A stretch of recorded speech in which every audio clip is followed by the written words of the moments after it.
শীতে নতুন আতঙ্কের কথা জানালো স্বাস্থ্য বিশেষজ্ঞরা। এই শীতে দুটি খাবার থেকে আপনার পরিবারের মাঝে ছড়িয়ে পড়তে পারে মরণবিধি এই ভয়ঙ্কর ভাইরাস। পরিবারের একজন এই ভাইরাসে আক্রান্ত হলে পুরো পরিবার ধ্বংস হওয়ার সতর্কবার্তা দিলেন স্বাস্থ্য বিশেষজ্ঞ টিম। আর এই শীতকালে আমরা এই দুইটি খাবারই বেশি খেয়ে থাকি। তা দর্শক, আজকে জানাবো শীতকালে কোন দুটি খাবার থেকে এই মরণবিধি ভাইরাসের উৎপত্তি হয়। কথা হলো, বাঁচতে হলে দেখতে হবে আজকের ভিডিওটি। বিশেষ করে যাদের পরিবারে ছোট বাচ্চা আছে তাদের জন্য এই তথ্যটি জানা খুবই জরুরি, কারণ শিশুদের রোগ প্রতিরোধ ক্ষমতা কম থাকে, ফলে এই শীতে তাদের ক্ষতির সম্ভাবনা অনেকটাই বেশি। তাই আপনার বাচ্চার জন্য হলেও আশা করি ভিডিওটি সম্পূর্ণ দেখবেন এবং শেয়ার করে অন্যদেরকেও দেখার সুযোগ করে দেবেন, যাতে আপনার প্রতিবেশীরাও সতর্ক হতে পারে। ভাইরাসটি যাকে আক্রমণ করবে তার মৃত্যুর সম্ভাবনা থাকে 99%।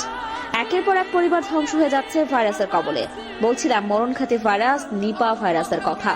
নিপা ভাইরাসটি একটি প্রাণীবাহিত রোগ যা বাদুড় থেকে মানুষে সংক্রমিত হয়।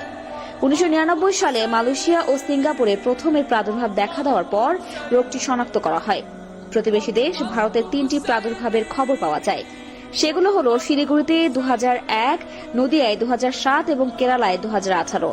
এগুলোতে মোট 66 জন রোগীর মাঝে 45 জন মারা গিয়েছিল।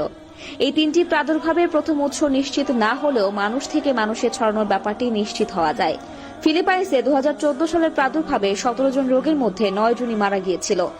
বাংলাদেশে 2001 সালে প্রথম নিপা ভাইরাসের তথ্য পাওয়া যায়, কিন্তু শনাক্ত করা হয় 2004 সালে।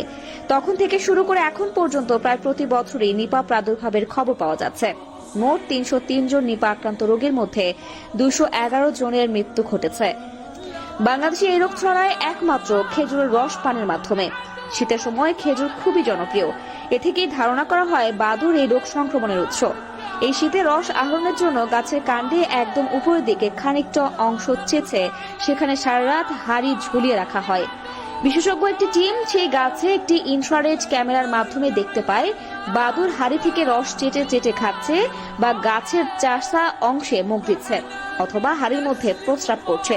হাড়ির বাইরের টুকু মুছে নিয়ে তার থেকে নমুনা হিসেবে সংগ্রহ করে বিশেষ পরীক্ষা পিসিআর এর মাধ্যমে নিপা ভাইরাসের আরএনএ জেনেটিক কোডের প্রমাণ নিশ্চিতভাবে শনাক্ত করা গেছে। এছাড়াও নেশা জাতীয় পানি তারিও নিপা ভাইরাস সংক্রমণের মাধ্যম হিসেবে কাজ করে। মানুষ থেকে মানুষ নিপা সংক্রমণের আরেকটি মাধ্যম হলো দেহরসের সংস্পর্শে আসা।